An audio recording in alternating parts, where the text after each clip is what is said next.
2. I'm Pinstar, and today we are going to be covering multi-mixers. So the multi-mixer is an interesting beast. It's actually fairly easy to research. All you need to do is grab yourself basic auxiliary, and then the multi-mixer is right there, and you only need 2 scientists to grab it, so it's fairly easy to get.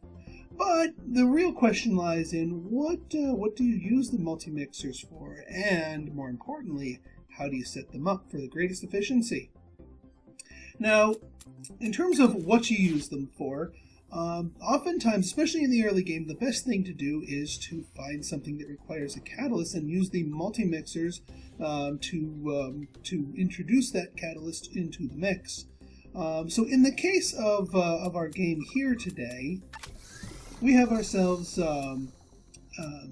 a fairly highly priced alleviates erectile dysfunction cure right here that requires a catalyst that the base ingredient that it's upgraded from does not have. But what's important to identify is the fact that it has an empty space where the catalyst is. This makes it very easy because you do not need to run anything through a shaker.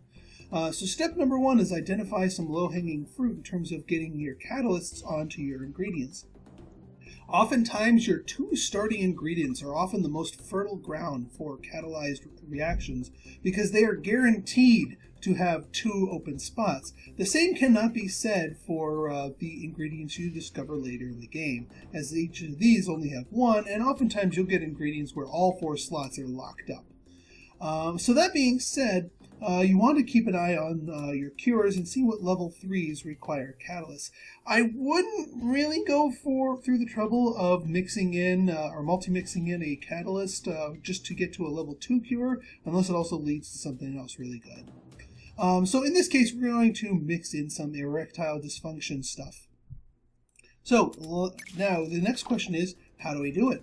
Well, the pretty standard approach, I would say, is to say, oh, okay, well, a multi-mixer needs 2 ingredients, so we'll get ingredient number 1, and we'll get ingredient number 2, and then we'll just set up a multi-mixer like that, get our belts going, and there's our multi-mixer. No, a mono multi-mixer, as I call this setup, is not efficient. For a couple of different reasons. Mainly because the multi-mixer itself has a process time of 2, whereas all of your standard machinery, your dissolvers, your agglomerators, your ionizers, and all that fun stuff here, the real workhorses, all have a process time of 1. So if you set up a whole network of stuff after this multi-mixer, it's only going to be working at half speed. And that's not efficient, not time efficient, not money efficient, not space efficient. So what you really want is that, well, there's a couple of different variations for this. The number 1 variation is what I call the multi-mixer, where we're going to get ourselves a second multi-mixer and place it nearby. Let's say right about here. Now you might say, okay, well then we'll just we'll get a new we'll get that there, and we'll get that here, and then we'll just plug these in like that, right? Nope. You can do better than that. Let me show you why. It's faster to delete that way.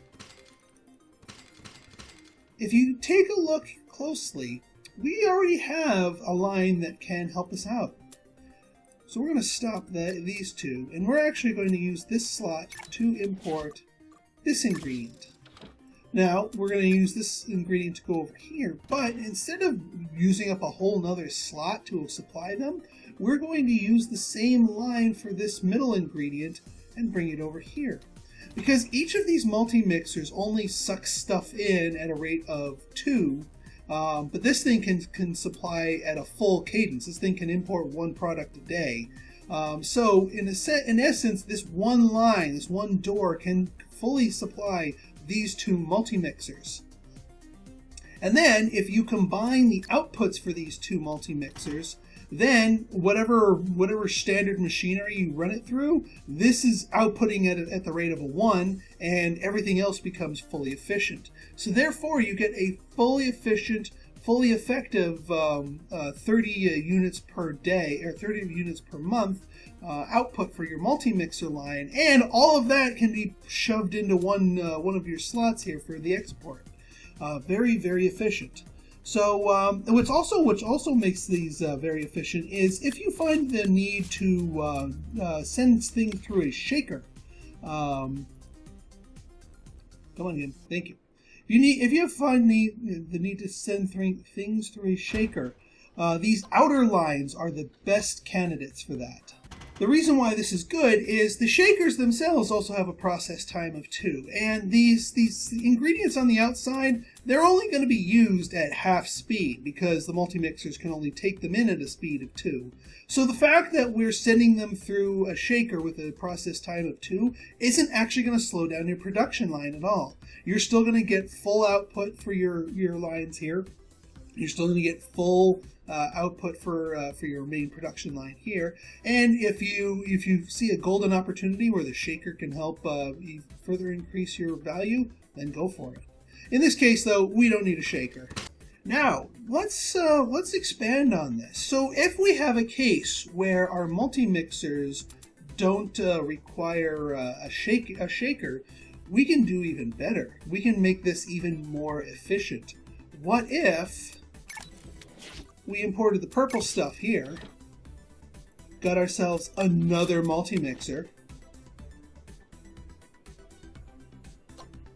We'll spin you around like that.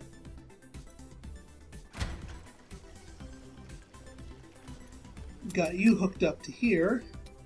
Got you hooked up to here. And then one more with the same exact principle in mind. And again, with one of these white ones, or the aqua-colored ones, light aqua, up here and up here.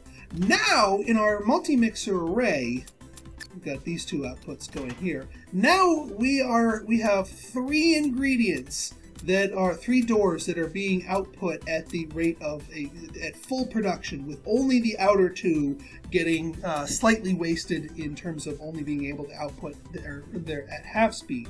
We now have 2 separate lines that we can output stuff into, and that can turn into machinery that goes out to these doors here.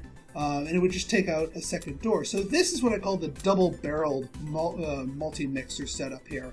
And this takes up 7 slots, but can be extremely profitable. So what does it look like when it's fully finished? Well, let's see. I've got a line set up right here. So we've got ourselves our door set up here. We have purple, white, purple. So the purples are on the outside here. It really doesn't matter which is which. But yeah, these 2 are supplying each of these at full speed, with the only exception of being the out ones here.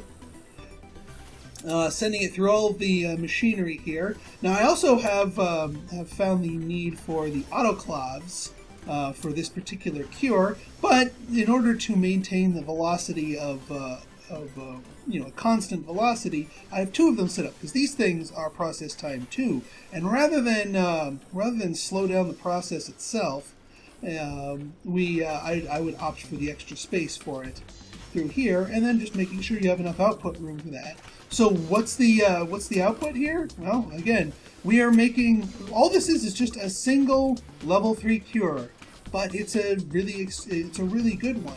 Now the thing with the level 3 cures is, and especially with the level 4 cures, is most of them are balanced for for someone who might just have a 15 a month line here. But when you start scaling these up and start making them en masse, then you start raking in a lot of money, a lot of freaking money. As you can see here, yeah, that's an old one there. We are making, we should be making momentarily 60 a month. There it goes. So yeah, 60 a month is what this line is going to be able to output here.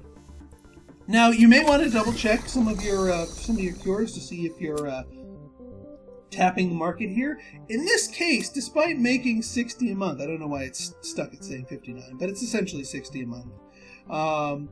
The market saturation is only at a 45%, which means we could make a whole nother double-barreled multi-mixer line here and get full benefit from that. So what's that going to look like here? I'll show you in a second. All right, we're back, and so here is our other double-barreled multi-mixer line. So both of these, all in the same building here. And hey, look at this! We've got ourselves still 4 more doors and some open contiguous space that one could potentially use. Obviously, not for another multi-mixer setup. Not nearly enough space there. Yeah, we are now outputting. We are now outputting 120 per month of these level 3 cures, making almost $600 a pop out of these. Almost $600 a pop. So that is adding very much to our bottom line. As you can see, we are making over $3,000 a day. And while some of these others are making us a fair amount, this is the bulk of our income right here. Is this the Bonerizer 9001? So that, ladies and gentlemen, at least until Tim, the developer, introduces the crossroads, where your production lines can cross each other. This is the most efficient way to set up your multi-mixers and get them outputting at a high volume. Because it's all well and good to have your company set up with some fancy drugs, but if you're only making 15 a month, that's really not going to make you as much money as you could. And I'd argue that making a level 3 cure at a high velocity, at a high frequency, is more profitable than making a low velocity level 4 cure that's more complicated. So if you found this tip helpful, and I hope you did, go ahead and hit that like button, hit that subscribe button, and leave me a comment, good, bad, or indifferent. Your feedback is always welcome. So until next time, this has been Pinstar, signing out. See ya.